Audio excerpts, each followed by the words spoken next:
Hi everybody, today we're going to show you how to set up our 7500 Rev 2.5 softener system. This is going to cover all the softener systems. We'll also cover the tannin systems and nitrate systems, but we'll discuss those in more detail later. Today we're just going to focus on the softeners. So the first thing I wanted to mention is you're going to receive several boxes with your order. You're going to receive a box that's going to have your media tank with the distributor tube inside of it. You're going to receive a box with your brine tank. And you're going to receive a box with your control valve, your adapter, and your control valve. And if you have a 48K system or larger, you will have a bag of gravel.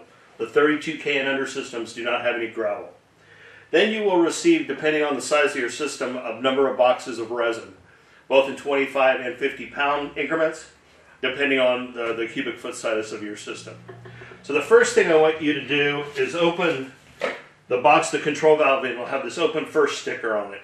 This is the reason I want you to do this is because this is going to have your packing list. So what I want you to do is unbox everything, lay it all out, go through your packing list, and make sure you have everything you need before you start your installation or have a plumber come out. Inside the control valve box, you will also have another packing list just for the control valve. Again, lay everything out, make sure you have everything you need before you start. Sometimes things get lost in shipping.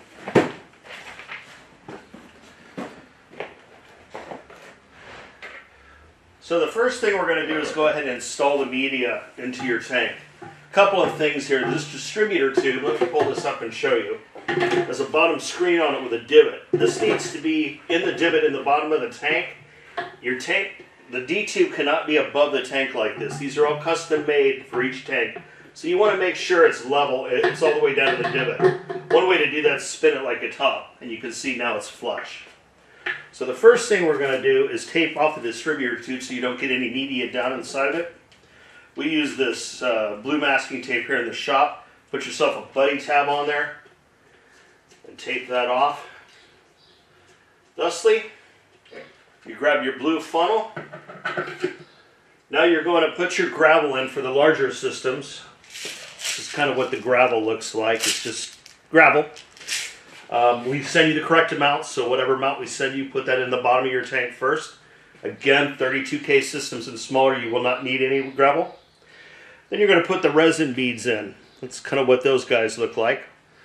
And what we recommend for the resin is go ahead and use like a 2.5 gallon bucket. Go from the bag somewhere outside. If you spill a little bit, you don't want to get it on the floor. This stuff is slippery, extremely slippery. So what you want to do is then take your bucket and just start pouring it in. Once you pour all the resin in that we send you, you're going to have your tank's going to be about 2/3 full.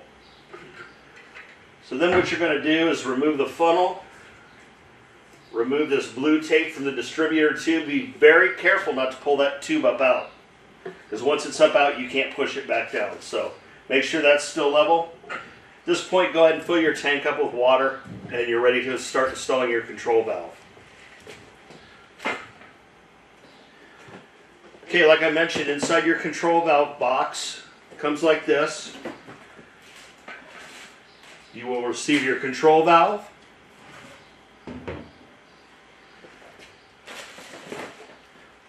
a top screen,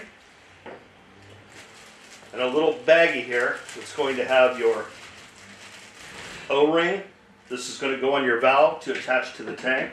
You're going to have a little baggie of 100% food grade silicone you're going to use to coat your O-ring before you install it.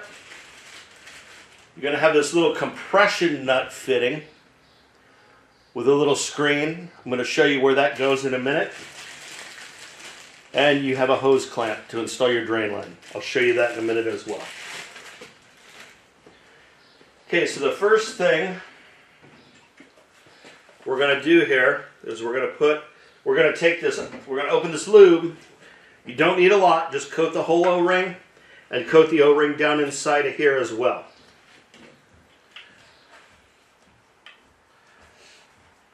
You're going to take your top screen. This has notches in it. It's kind of like a pressure cooker lid. You're going to insert it and turn it to lock it in. It's locked in. Now what you're going to do is go ahead and install your control valve.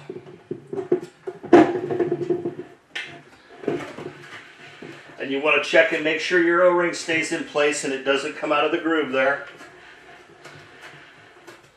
And for now, just snug that up. Never put a wrench on this control valve. You don't need to do that. Just snug it up to where it stops.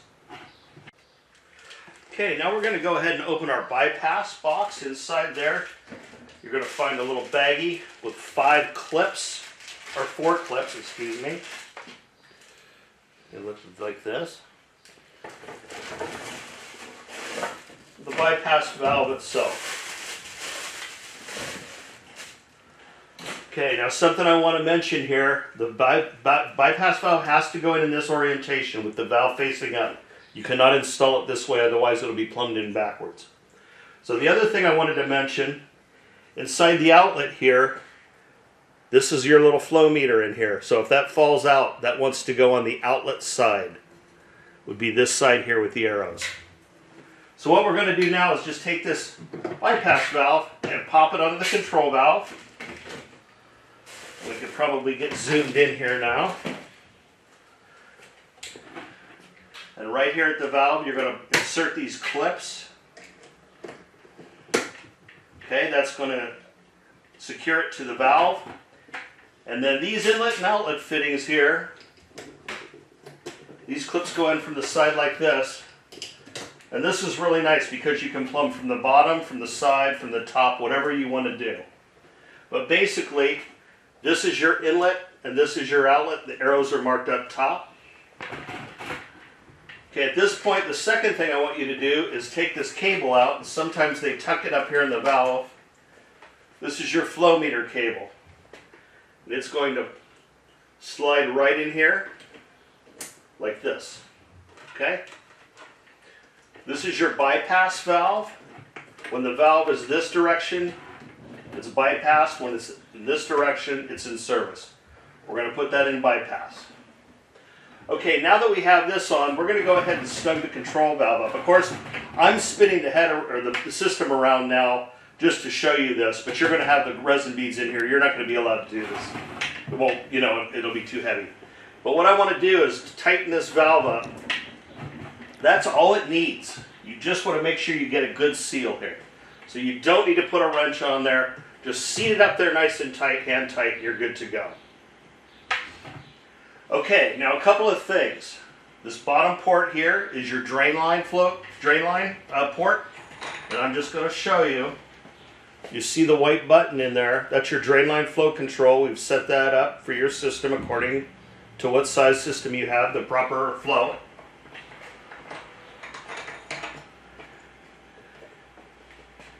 And the one on the top, this is your brine connection.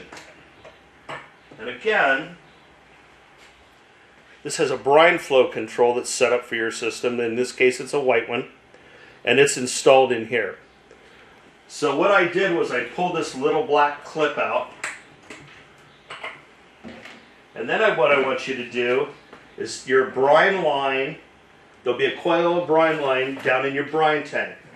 So what we're going to do is attach this end of the brine line.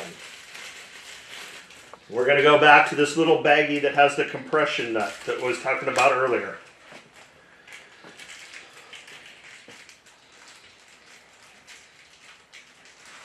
So with the brine assembly out of the unit, what I do is I install the screen side in, just like that, into the end. Place this through the nut.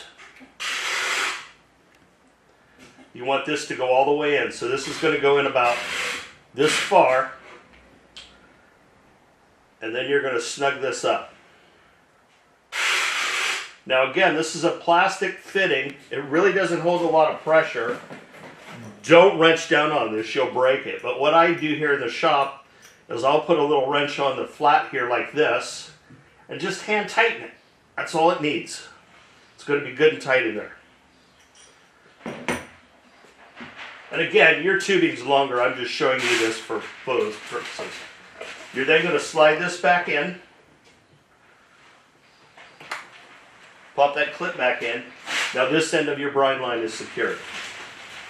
While I'm here, I'll just show you as well. This is going to be for your drain line and the hose clamp that I told you was in the bag. So you're basically going to put your drain line on this barb with the hose clamp, tighten your hose clamp down, and then that's going to go to your drain. Okay, just want to mention here too, so the system, looking at it here, facing this direction, this is your water inlet, this is your water outlet. We highly recommend you plumb in a hose bib downstream here, and just so when you're flushing out your system, you'll have a port before it goes into the house. So always have a hose bib somewhere out here on your outlet side of your system. Okay, so now we're going to talk about hooking up your brine tank. This is the tank that your salt's going to go in. So in this tank here is your brine line. So this is basically this right here, right? What I just showed you connecting that. Okay, so just the description of the salt tank. Let's see, can we get down, zoom down in the bottom of that tank and see that? So this is the brine tank where your salt goes. You see that piece at the bottom with the holes in it. That's kind of the where the salt sits on top of it. Okay, so this is how you put the brine line into the float assembly. Of course, it goes through the brine line tank, but I'm just showing you close up how this works. So it's going to go in about this far. So it snaps in like that. It's tight. And that's where this little clip snaps on like that. To remove it, pop the clip off.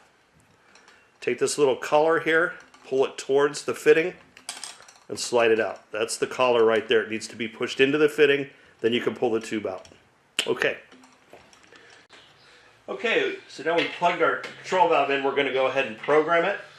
So these from here, when we send it, we've already got the major programming done, so you just need to go in and set the time of day, your hardness setting, and that kind of thing. So first thing I wanted to tell you is these normally lock out a system, so you want to hold the up and down arrow button at the same time, and you'll hear a beep. That means it's unlocked. So now you just toggle back and forth between your up and down arrows and this first button with the box with a little arrow goes to the left. You push that, now you can scroll up and down through the menu. So company info, there's nothing there. Time of day. So go ahead and push that first button again.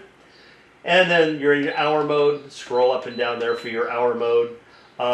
This does not allow you to change AM to PM, so if you want to go to AM, you need to just scroll it back to the AM. Push it again, now you're into your minutes. Push it again, now you're back to your main menu. There again, set the date, you can scroll up and down. Today's the 15th, 2023. Okay, that's good. Your total capacity, so this has been pre-programmed for you, but this is set up right now for a 32K grain system. So if you have a 48 or 46 or 64, it'll be done that way. It'll show you that. Water hardness. Okay, so here we set them at 20 grains of hardness.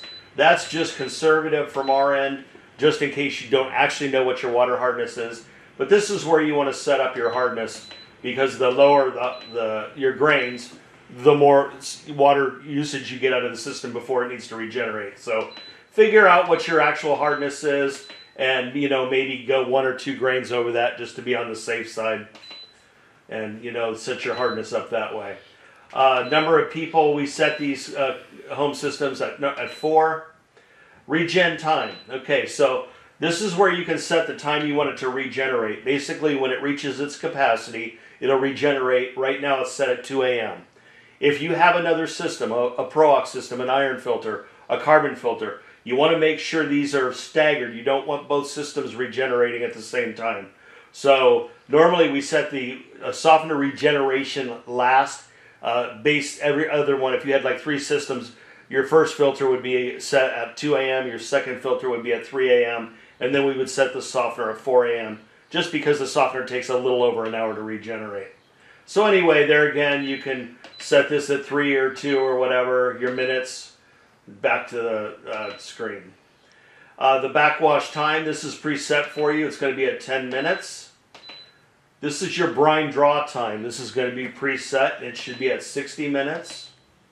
Your fast rinse, this is going to be preset for you, and it should be at 8 minutes. And then your brine refill time. This is when it puts water back into your brine tank. This is going to be programmed here. It depends on what brine line flow control you have and the size system you have, because you need enough water to create the brine solution. So it'll either be set somewhere between 7 and 16 minutes, depending on what your system is. So anyway, that's where that is. Max days for regeneration, we set these up at 14. This is kind of a place, again, conservative, that we recommend it.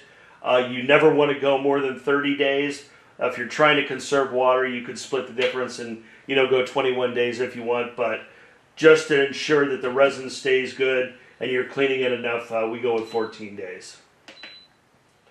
And then there's some other stuff in here, the daily usage log, peak usage. You can go through your manual and look at that stuff, but it's just basically where you can go in and see what your peak flows were and things like that. Again, using the button to go in and out. Now when you're in these, to get back, you have to hit the second button, and that takes you back to your other screen. Okay, so then once you're programmed up, go ahead and hit that second button. It's a finger like this with an arrow pointing, and you're going to go back into service. Okay, so at this point, what we want you to do is go ahead, don't have water going to your house, still have the house shut off, but we want you to bring your water pressure up. You're going to go ahead and turn your bypass valve to open. So you've got water coming in now through here. And we want you to open your hose bib or the nearest faucet or drain. And we want you to run the system until you see the water coming out is clear. So you're going to see it's going to look almost like a really light orange juice coming out at first. So just let that run. What you're doing is the water's going down over the beads, over the beads up through the D-tube and out, and it's just rinsing out the initial resin stuff. Once that water starts running clear, go ahead, close your bypass valve, and then close your spigot over here, your nearest faucet.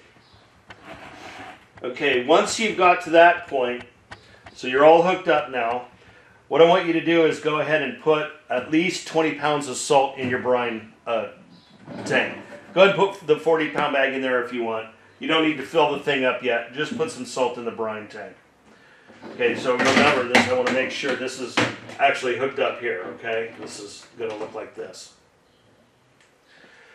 And you can go ahead and trim your tube depending on where your brine well is, and you can, make it the right length and everything. Okay, so now you've got your salt in here. What I want you to do is I want you to go ahead and hit this second button with the finger. Remember, you're in bypass.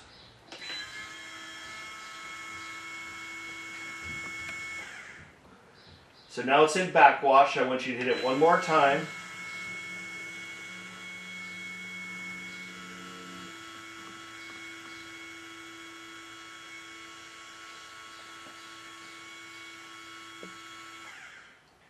Now it's going brine slow draw. Do it one more time.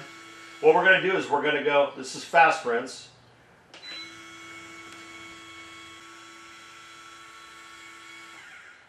Okay, now you're in brine refill. So I want you to go ahead and slowly open this bypass valve, and what you're going to see is you're going to see water. You're going to hear water coming into your tank here. It's going to be filling up. So what I want you to do is let it finish the brine refill cycle. It'll keep filling this up with water, and it'll run, I'm going to go ahead and advance it, but it'll run 10 minutes or whatever it's programmed for. Go ahead and run it until it comes back, and then it'll advance to the in-service.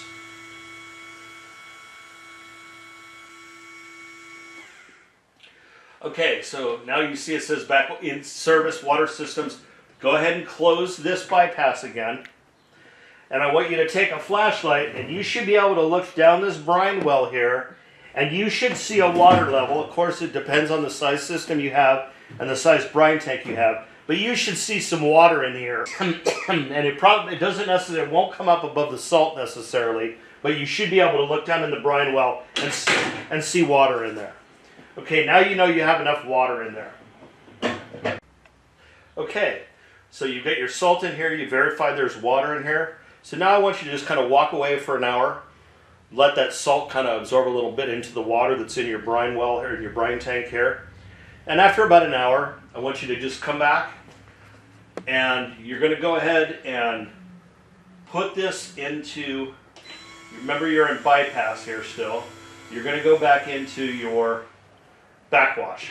Now I want you to very slowly open this. I want you to take over a 5-minute period, I want you to just let it keep backwashing and just keep opening it a little bit at a time. You don't want to shove that media up into that top screen. You want to just slowly open it over like a 5-minute period. After the 5 minutes, you'll be pretty fully open and bypassed. Now just walk away, let this count down. I want it to go through a backwash. It's going to go through its brine draw. We're going to put a nice coat of fresh brine in there on that new media bed. Then we're going to go into the rapid rinse, recompact everything, rinse all that the solution off of it, and then it'll refill your tank, and you'll be ready to go next time when it automatically regenerates, depending on your water usage. After you've verified all of that, you can go ahead and put your lid back on. Go ahead and fill your tank up with salt if you want. We don't recommend going much over this height.